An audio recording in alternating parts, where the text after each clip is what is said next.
নমস্কার, আমি নিবেদিতা। আমার চ্যানেল রাইজিং উইথ নিবেদিতা। তো ওয়েলকাম টু আমার প্রাণের শহর বর্ধমানে।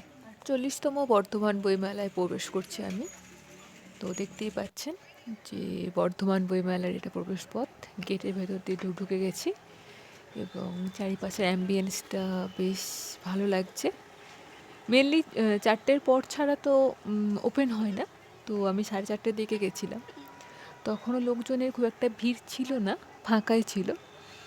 তো তারই মধ্যে আর এটা হচ্ছে মেন স্টেজটা, যেখানে বিভিন্ন রকম অনুষ্ঠান, ডিবেট আয়োজিত হয়েছিল। আর এগুলো হচ্ছে বিভিন্ন বই, যেগুলো দেখে তো আমার তো হাত নিঃফিস করছিল কেনার জন্য। কিছু কিনেছি, তো সব তো সম্ভব হয়নি। ইচ্ছা হচ্ছিল যে পুরো বইয়ের স্টলগুলোই তুলে নিয়ে আসি, কিন্তু সেটা তো সম্ভব না। তো এইভাবেই চলেছে। এটা হচ্ছে সবথেকে প্রিয় একটা আমার স্টল। তো এখান থেকে কয়েকটা বই আমি নিয়েছি। তো কি বলবো, সত্যি বলতে কি, এগুলো হচ্ছে অক্সিজেন। মানুষের জীবনে গাছপালার মতন বই হচ্ছে একটা অক্সিজেন। মানে যেটা ছাড়া আমরা এক মুহূর্ত চলতে পারি না, আমার কাছে অক্সিজেন।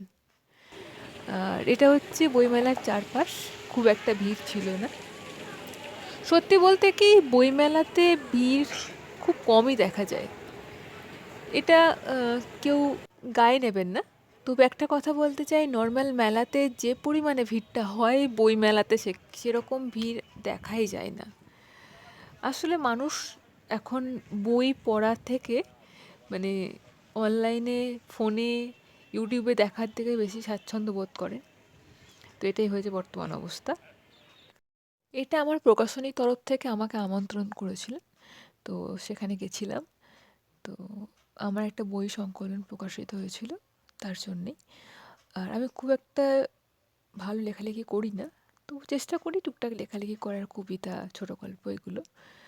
আর এটুকুই বলবো যে বই পড়ুন।